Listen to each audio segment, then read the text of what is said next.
Where do you go for your personal and professional development? Yeah, so I'm huge on Brendan Burchard. Okay. A big fan of Brendan. So what is his work? Because I've heard another guest mention him. Yeah, so he's in the personal development space. Okay. And he has a book that came out maybe 2 years ago called High Performance Habits. Okay.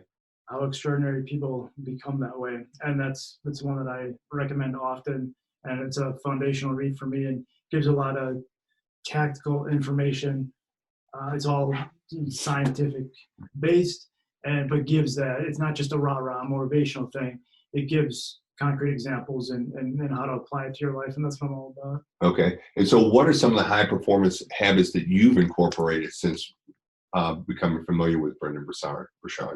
Well, one I think is really planning out your day. He talked about, if you are just in your head, hey, here's what I'm going to do, versus you actually are writing it in your calendar, and just the difference in the amount of work that you can get done. Another thing, I'm not sure if it's from him or somebody else, but just to chunk my time. Oh, 1 week, very early on when I started the business, I had one meeting on every single day, Monday through Friday, on each of those days. And I was like dead by Friday. To have all of my energy, like I'm focused on those days, on that call or that meeting, versus being able to chunk it and just know, okay, Tuesday 1 to 5, I got this. Just from a brain power sense and my own energy, I wasn't completely sucked of all the energy. And so just figuring out ways to, when do I work best, and what times work best for what. And so like I like trying to get the workout done in the morning, so then I can just get down to work. And I know if I leave it till the afternoon, I'm just not going to do it. Yeah, that makes total sense, because then it helps you pace your day out from a physical and mental effort standpoint. Because if you know, okay, I got to do a sprint here, but then I can rest here before I got to do another sprint here, then that gives you mentally a time to like recharge. You're going to have that break versus just like pedal to the metal all day long. And then at the end, you're like, you're just crashing. Exactly. Yeah, that makes total sense. All right. So what else do you do for your personal and professional development? Yeah, it's right now I'm big on Brendan. Like business-wise, I like Gary Vee. Okay. I'm sure a lot of people have heard of him and follow his stuff. We were talking today. I've been into Shark Tank a little bit lately. So Barbara Corcoran, she has her own podcast called Business Unusual, and just really bite-sized pieces. And also, like we were saying, regardless of the type of business, you can always take X, Y, Z and figure out how it applies to all businesses. Yeah. So I take the basic concept and then apply the nuances of whatever your niche is. Yeah.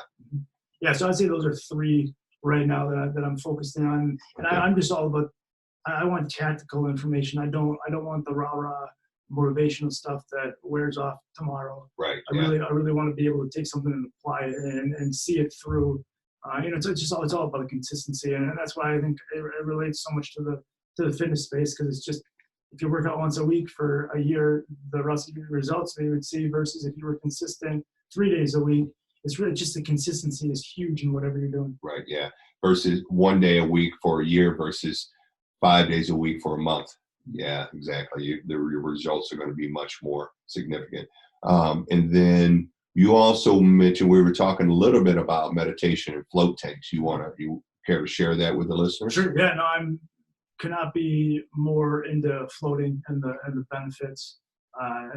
From my standpoint, I just like it from the creativity and a reset is the way that I think about it. Just recalibrates my day.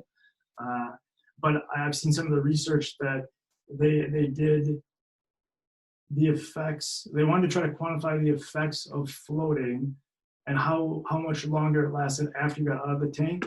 And I'm forgetting the exact number, but it was somewhere between like 24 to 32 hours, I think. Post float, you were still feeling the effects. And that's just insane compared to any. That was specifically for anxiety patients, and so their anxiety was reduced for that amount of time, and that's just crazy compared to any other modality or medication that they could take. So there's nothing. That was the last float conference I heard that from in 2019, but Yeah, I've been doing it for about a year and a half, and I tell everybody about it. Yeah, and it's and I was sharing with you that I did it once, and I was like, man, and you're like, yeah, if you do it once, it's like working out once, right? What kind of benefits are you going to see? That you might get a little sore. I got a little wet.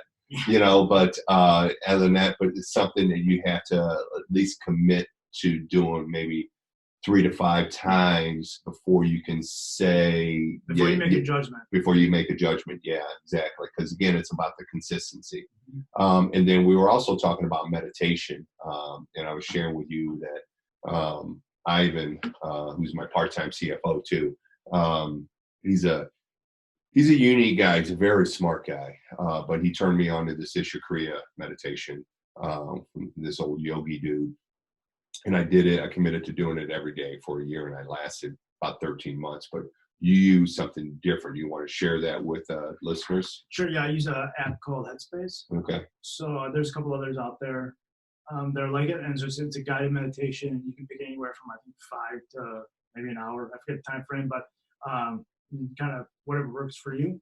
And I like having that versus people just think of meditation as you're in your room and in a pretzel position. Uh, so it can kind of work for you however you would like. And so a lot of people do it in the morning, but like we were talking about, I've done it at night, and that seemed to work for me. So it really just depends on the person. The other thing I would say on the personal development podcast called Finding Mastery. It's by Dr. Michael Gervais. I'm a big Seattle sports fan, and he is the sports psychologist for the Seahawks. Okay. And so that's how I got turned on to him. And then he's at podcast for a while, and huge fan. Okay. All right. I'll have to check both of those out. And then going back to the meditation, we were talking about how it was really hard for me to turn my mind off. Like meditation was like, this meditation doesn't work because I can't get my mind to shut up. But then the more I did it, the easier it became. And so I did that Isha Kriya, which is about a 20-minute guided meditation every day for like 13 months. And now what I find, and I had to like set aside a chunk of time, tried to do it in the morning. Sometimes I would have to do it at night like you. But now what I find is that I do that same process when I meditate. I repeat the same mantra and then go into the meditation. But now that I did it for that long, I can drop into it anywhere. So I like to get to jujitsu early. I lay on the mats, I meditate, then I warm up. Or sometimes I'll do it in my office. I'll do it at the hockey rink. I'll do it at random times. But now I'm able to kind of drop into that space a lot quicker because I built up that practice. Do you find that to be true Yeah, I was too? gonna say it's like building up muscle. Yeah. And you're able to use it in that way. That's really cool.